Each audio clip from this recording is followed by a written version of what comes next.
Aujourd'hui, dans cette vidéo, je voudrais vous parler d'un sujet qui parle d'anxiété. Est-ce que les personnes, vous qui avez la sclérose en plaques, vous avez la hantise du futur, de l'avenir? Est-ce que vous y pensez? Est-ce que l'avenir vous fait peur? Est-ce que parfois la vie avec la sclérose en plaques vous fait connaître des moments d'anxiété? Une certaine anxiété de manière permanente, ce qu'on appelle l'anxiété généralisée, ou bien plutôt des moments où pouvez avoir des crises d'angoisse, ou bien pas du tout, vous êtes quelqu'un de très zen et finalement vous avez bien intégré la maladie à votre vie. Voilà, je me posais la question. Bon, moi, il faut savoir que j'ai connu la phobie sociale et donc j'ai connu les fortes attaques de panique quand j'avais 20, 20, 22 à 20, non, 24 ans, oui. Et avant, quand j'étais adolescente, j'avais aussi des problèmes de ce qu'on appelait à l'époque des crises de spasmophilie.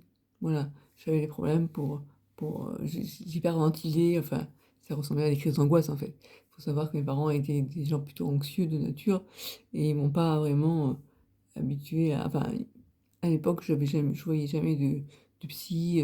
Mes frères en avaient vu, mais pas moi. Moi, c'était des personnes pour qui ça tout allait bien. Et, euh, et est-ce que vous avez vu est-ce que vous voyez un psy pour essayer de vous soulager en fait? Parce que bien sûr que c'est stressant la vie avec une maladie chronique, il y a des moments vraiment très très délicats à vivre parce que quand on nous apprend que il faut prendre déjà l'annonce du diagnostic n'est pas évidente. Après on a souvent l'annonce d'un traitement de fond à suivre. Moi au début j'ai connu que les traitements par voie injectable, c'est pas évident, hein. Et puis là, c'est quand on nous apprend qu'on a une sclérose en plaques progressive, il y a la peur de l'évolution de la maladie. Est-ce que vous avez des techniques pour celles ou ceux qui ont des fois des moments d'anxiété? Est-ce que vous avez des techniques pour réduire ce stress, cette anxiété? Quand je parle de stress, voilà, cette anxiété. Qu'est-ce que vous faites pour trouver le calme? Est-ce que vous pratiquez la méditation, la relaxation? Est-ce que moi je sais qu'il y avait un moment donné, j'étais très consommatrice de tout ce qui était réflexologie, plantaire.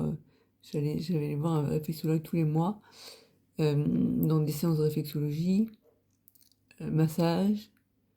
Et ça, c'est vraiment, ça aide à se détendre. Et tout ce qui aide à réduire comment dire, qui agit sur le système neurovégétatif, le système nerveux autonome, et ça aide à réduire le stress.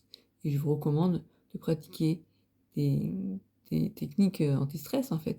Si ça vous intéresse, je reparlerai sur cette chaîne et sur le blog gelacep.fr.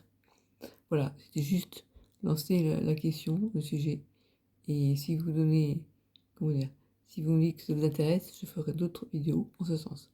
Sur ce, je vais aller dîner chez mon, mon poisson qui doit être prêt dans le four.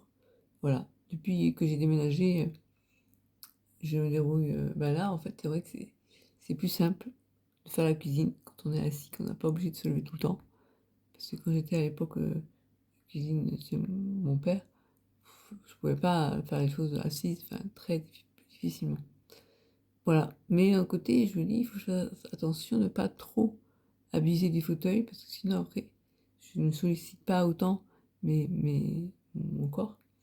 Enfin, voilà, mais bon, je pense que là, de toute façon, j'ai bientôt rendez-vous au centre de rééducation pour voir un médecin rééducateur qui a été recommandé par mon neurologue.